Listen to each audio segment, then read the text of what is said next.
Bonjour vous qui découvrez aujourd'hui cette chaîne de voyance. Je m'appelle Deolinda, je suis cartomancienne, voyante, plutôt clairaudiente et j'utilise les oracles, tarot, les rêves, les ressentis pour passer des messages et pour, comment dire, prédire, oui on va dire ça, prédire un petit peu le futur, voir ce qui est susceptible d'arriver. Je dis toujours susceptible parce que voilà, il n'y a jamais une certitude à 100% de ce qu'on va.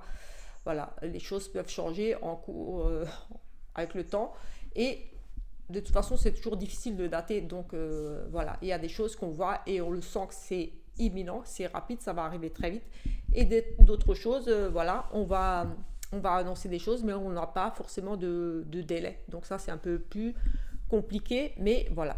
En général, voilà, ça arrive quand même assez souvent. Donc sur cette chaîne, vous allez pouvoir trouver des prédictions, des guidances au quotidien, donc tous les jours une petite guidance que je publie la veille pour le lendemain, et bien sûr la guidance de la semaine, d'autres petits tirages en complément sentimental, travail ou autre.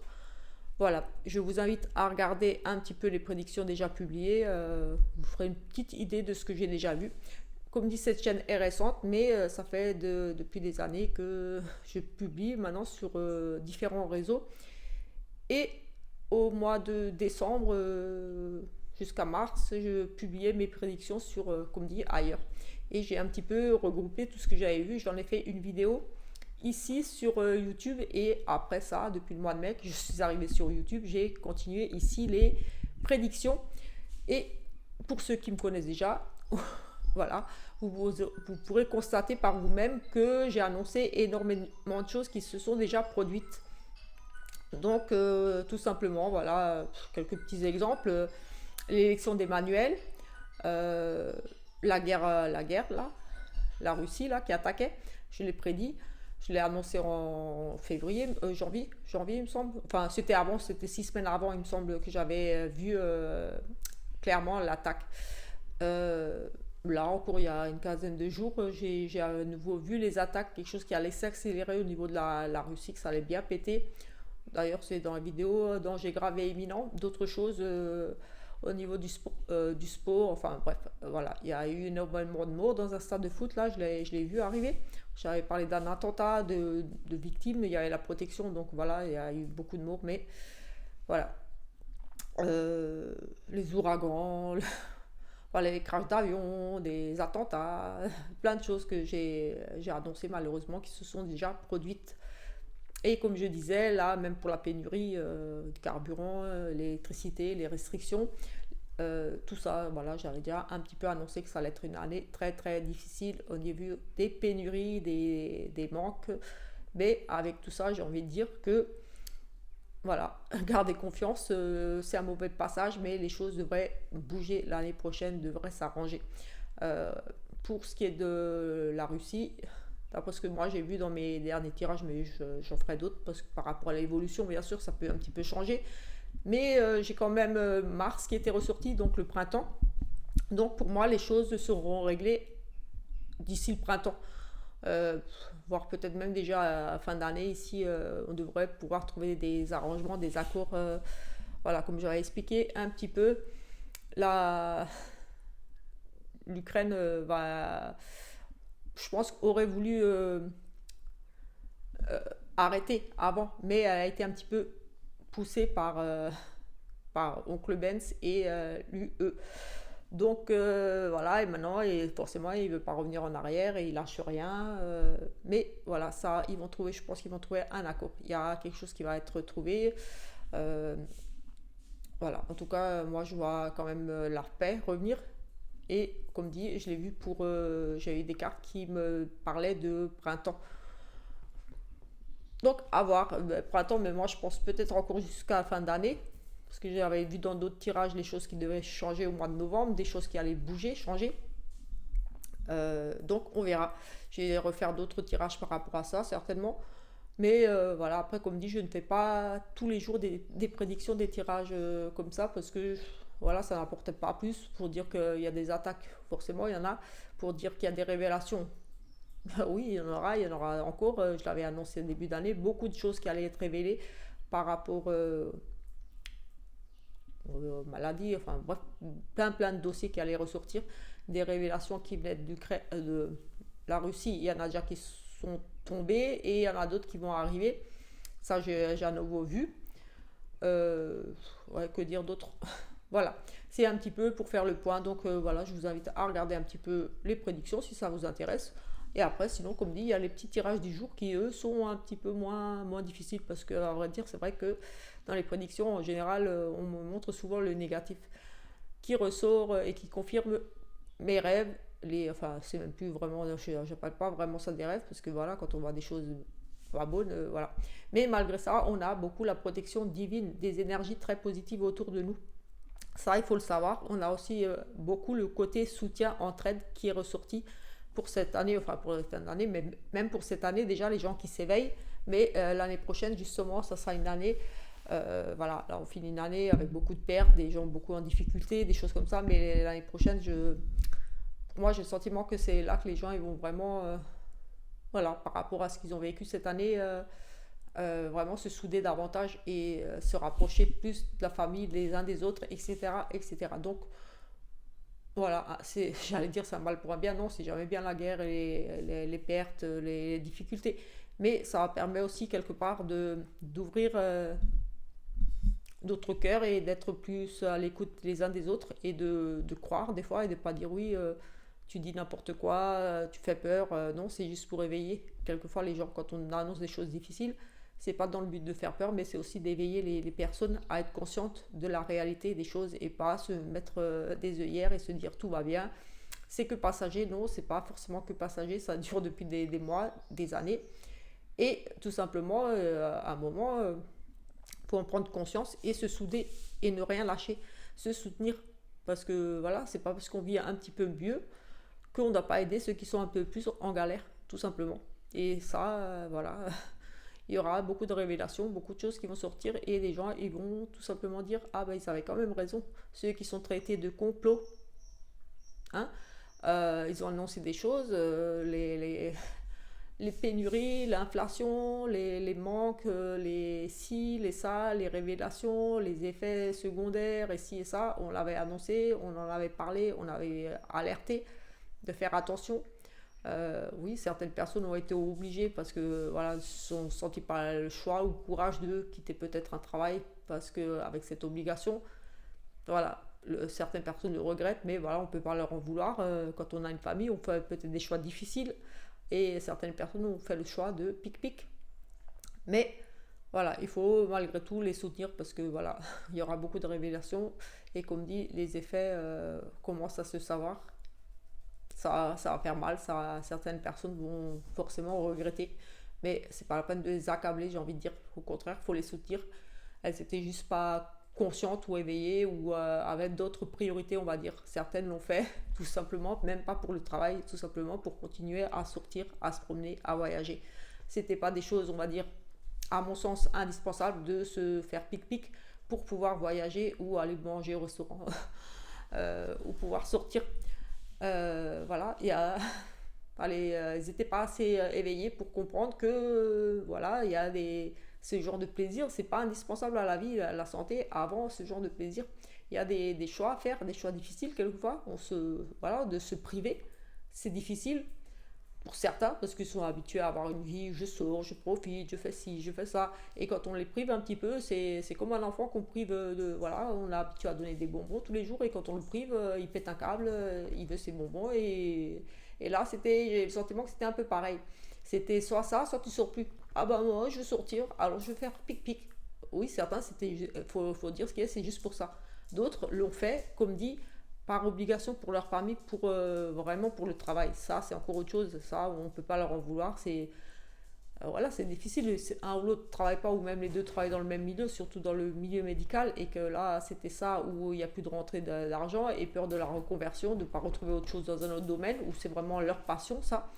Ils se sont donnés à fond pour exercer dans le domaine médical. Donc voilà, ils sont passés par là. Certains qui étaient conscients que c'était pas forcément une bonne chose, mais l'ont fait et il faut pas leur en vouloir, j'ai envie de dire. Mais voilà, pour d'autres, c'est pas être méchante, mais j'ai envie de dire, voilà. c'était pas indispensable. Certains, c'était juste vraiment pour pouvoir aller manger au restaurant, pouvoir aller à la piscine, pouvoir aller à la salle de sport, pouvoir aller manger en terrasse, et ça, voilà. Maintenant, il faut assumer, j'ai envie de dire. On avait prévenu, hein. Je veux dire, les choses étaient prévenues, les gens ont parlé de ça. On dit, de toute façon, quelque chose qui sort comme ça aussi vite, il n'y a pas de recul, c'est pas être anti, c'est anti-va, mais c'est être réaliste et être conscient. Voilà. Et quand on est éveillé, on cherche, on n'écoute pas ce qui se passe dans les infos. Parce qu'on sait très bien qu'on nous dit ce qu'on veut, nous faire croire. Lavage de cerveau, etc. etc. Donc, ne gobez pas tout ce qui se dit aux infos, à la télé. De toute façon, on va minimiser les choses ou accentuer les choses. Dire oui, mais vous voyez, c'est la catastrophe, alors qu'il n'y a pas lieu d'être et ça crée un mouvement de panique ou autre. Ou alors, tout le contraire. On va dire, oh, mais c'est rien, c'est rien. Et là, il faut s'en inquiéter. Quand on commence à dire, oh, ben non, c'est rien, c'est comme là, quand on entend parler pénurie d'essence, ah ben non, mais c'est rien, vous inquiétez pas. Ça va se régler. Non, ça va être encore bloqué un certain temps. J'avais dit que ça va être bloqué. Les restrictions, les gens vont être coincés chez eux. J'avais dit que l'impossibilité de sortir ou faire des choix entre une ou l'autre voiture, c'est que ça allait durer encore. Il y allait avoir des solutions. Euh, Ça allait venir, il y a des discussions, voilà, ils sont en négociation, comme j'avais dit, ils allaient discuter, ils allaient trouver des accords, mais ça allait encore durer un certain temps parce que je voyais quand même rester à la maison avec ses hommes enchaînés, attachés, donc dans l'impossibilité de pouvoir se rendre au travail. Et c'est ce qui actuellement est en train d'arriver. Voilà. Mais ça va se débloquer, donc patience. Donc voilà, il faudra peut-être encore patienter une quinzaine de jours pour, voilà, tout simplement, parce que j'avais parlé que c'était au niveau des grosses, euh, la grosse distribution, donc les grosses firmes, voilà, Total ou je sais pas quoi là, qui bloquait et que c'est en négociation, je l'avais dit, et que ça les a bloqués. J'avais parlé de ce mouvement de foule, de manifestation énormément que j'avais parlé dès le début d'année, comme les gilets jaunes qui allaient sortir, des choses comme ça. C'est ce qui se passe actuellement, on en a de plus en plus, il y en a toujours eu et il y en aura encore. Et quoi d'autre? Oui, encore dans les dernières vidéos avant qu'on parle des pénuries, j'avais déjà évoqué le fait de transport limité, des contrôles, des choses comme ça. Donc forcément, vous se contrôlez au niveau d'essence, on va être pour contrôler, on contrôle l'approvisionnement. Donc au niveau des raffineries, c'est contrôlé, ils ne laissent plus sortir, ils bloquent, donc c'est contrôlé, une forme de contrôle. Au niveau j'avais parlé des achats sur internet, des choses comme ça, des blocages d'impossibilité d'acheter ou d'être livré, des choses comme ça. Je ne sais pas vous, mais moi, personnellement, j'ai passé une commande sur un gros site. Certains, ça marche encore. Voilà, j'ai reçu, ma fille a reçu aussi ses colis voilà, avec un jour de retard, on va dire. Mais sur un autre site très connu, un grand site, personnellement, ça fait 15 jours que j'attends certains colis. Donc, j'avais aussi vu cette forme de restriction au niveau des achats en ligne, des blocages, des choses comme si ça allait être traqué, mais des blocages pour pouvoir acheter, à recevoir. Voilà. Donc je pense que c'est aussi lié aussi à ces pénuries. En tout cas, voilà, j'avais vu beaucoup de choses hackées, des sites hackés au niveau du médical, c'est arrivé aussi. Euh, on en a parlé, que voilà, il y avait des hôpitaux qui avaient été hackés, les données, des révélations, plein de choses. Voilà. Donc, à part ça, que dire d'autre? Je ne sais pas. Oui, les petits tirages du jour sont. Oui, voilà, des petites choses qui arrivent et susceptibles d'arriver, mais pas pour tout le monde, forcément, ça reste général. Donc, voilà, un petit peu. Voilà. Et sinon, vous pouvez toujours proposer des tirages aussi. Donc, voilà. Et pour m'encourager dans cette aventure et libérer, et aussi me suggérer des choses pour améliorer mes vidéos, n'hésitez pas à le faire en commentaire en toute bienveillance. Voilà, sans méchanceté, c'est pas la peine d'être méchant ou agressif. Critiquer mon accent, voilà, je ne pourrais pas le changer de toute façon. Le côté je me répète, j'essaye, c'est aussi peut-être le trac ou d'oublier de dire quelque chose, peut-être, je ne sais pas, mais voilà, personne n'est parfait, donc j'ai envie de dire de pas juger les gens parce que peut-être voilà, peut-être je me répète un petit peu, mais voilà, c'est tout. Et donc, si vous aimez ce genre de petits contenus, de petites vidéos et que vous avez envie d'encourager une nouvelle petite chaîne de guidance, de voyance qui est là juste pour vous éclairer. Voilà, n'hésitez pas à vous abonner, à activer la petite cloche, à laisser des commentaires, des petits pouces. Ça ne vous coûte rien à vous d'appuyer sur le petit pouce et de laisser même qu'un bonjour, ça va, j'ai bien aimé ton tirage, ou il m'a pas parlé, mais sans si tu dis n'importe quoi. Non, c'est pas du n'importe quoi, c'est des choses des énergies qui se ressortent et comme dit, ça ne parle pas à tout le monde. C'est forcément, sinon je passerai la journée à faire des tirages pour que j'ai une réponse pour tout le monde, ou alors il faudrait que je fasse des tirages personnalisés, individuels, mais ça, c'est pas le but de la chaîne. La chaîne, c'est vraiment de faire passer des messages et de parler aussi un petit peu de moi, ce que j'ai pas encore trop fait, mais je vais certainement faire une vidéo par rapport à mes capacités, comment je les reçois et comment, voilà, c'est depuis petite, mais voilà, j'avais bloqué un petit peu dessus, j'avais prié, enfin, ma mère aussi avait prié parce que ma grand-mère était déjà médium. Donc, quand moi j'avais peur et je commençais à dire que je voyais ça, je savais ci, voilà, ça avait fait un petit peu peur, les cauchemars, ici et ça. Donc, ça a été un petit peu stoppé. Je me suis un petit peu fermée aussi. Et il y a une vingtaine d'années, en 99, c'est revenu tout simplement. En tout cas, l'appel de renouer parce que je savais que j'arriverais à communiquer et que c'était juste bloqué. Parce que j'avais encore tout dans les rêves, les intuitions, mais j'entendais pas. Et je me suis dit, il faut que je trouve un moyen avec mon frère. Et dans mes rêves, je voyais, il y a des choses qu'on me montrait. Mais je dis, est-ce que c'est c'est lui voilà, j'avais besoin et j'ai commencé l'écriture automatique. Et là, j'ai eu les réponses à mes questions. Et je veux dire, une fois que j'ai eu ces réponses, je me suis dit, oh, c'est bon, j'ai eu ce que je voulais, c'est bon, je referme tout, je ne veux plus rien savoir, c'est bon. J'ai réussi à rentrer en contact avec lui, c'est ce que je voulais. Voilà, j'ai eu mes réponses à mes rêves, j'ai eu réponse à mes intuitions, à mes ressentis par rapport au décès de mon frère, voilà. Parce que j'avais besoin de savoir des choses par rapport à ce décès, qui était pour moi un petit peu flou. Et après, voilà, une dizaine d'années après, voilà, j'ai perdu mon père et ma mère, et c'est là que j'ai repris. On va dire que tout est revenu avec d'autres signes. Voilà, quand mon papa est décédé, par exemple, la musique s'est mise, des choses comme ça. Voilà, d'autres signes et le besoin de communiquer et voilà, d'entendre. Mais ça, je ferai une autre vidéo pour en parler un peu plus. Sur ce, je vous souhaite à tous une très bonne journée et on se retrouve plus tard pour une autre vidéo. Ciao, ciao!